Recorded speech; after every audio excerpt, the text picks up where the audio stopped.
tun video kan ana bol kidutin video chupiam tile latest update delegation atiu ham delegator atiu ham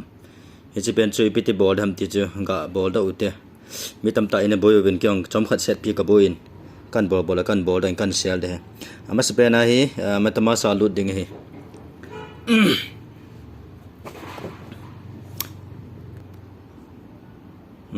matama salut le cheo min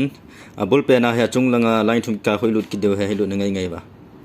lut le chko min aban le browser a he lut deu he che browser he wallet chunga browser he me ding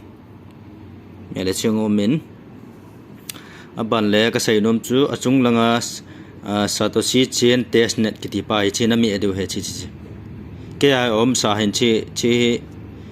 hi boy pi da wen lang abula pana kan bol he achung langa satoshi chain testnet khon na mi deu china mi le chingum dei tai it's a part of chun website link na type here website link chu pham ti le https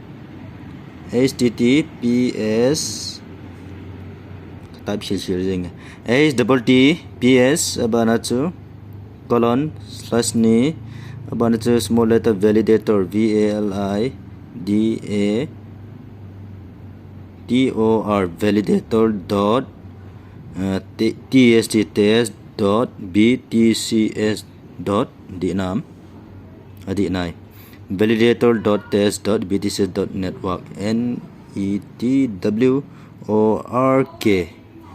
hichukuna type de validator.test.btcs.network na chukuna move hichi na type jo phale anoi langa search na mi adwai tai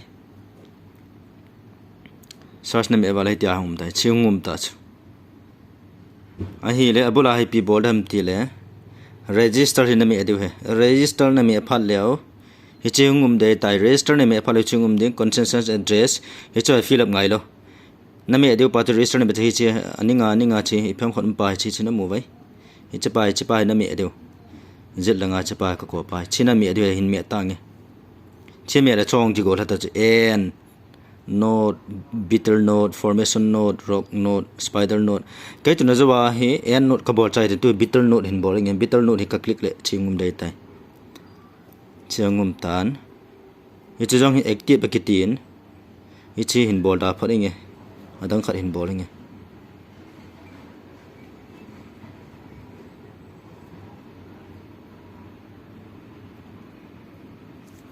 kedang di ha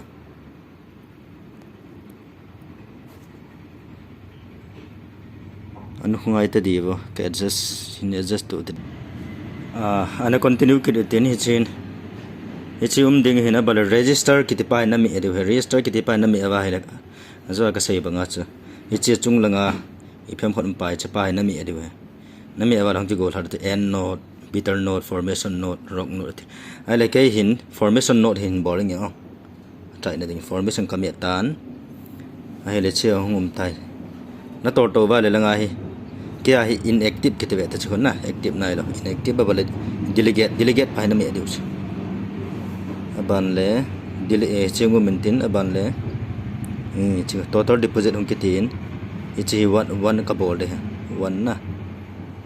one zo bowling one ka bol ta ai le delegate me editas chengum tan delegator an chi hi na tor su ba le na chi ngum ding view data ke tiding anu ya khon tor su le chu confirm de chu noi langa confirm he na mi edu tas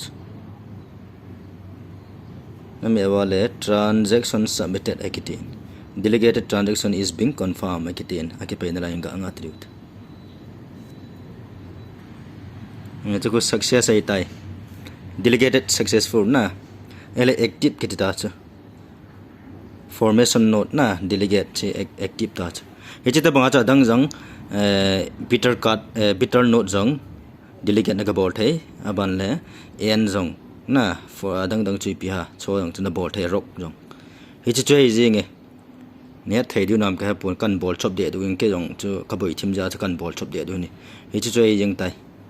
heading khat abala wala langa galut tang ka wala langa galut la ka balance ang ana kim ding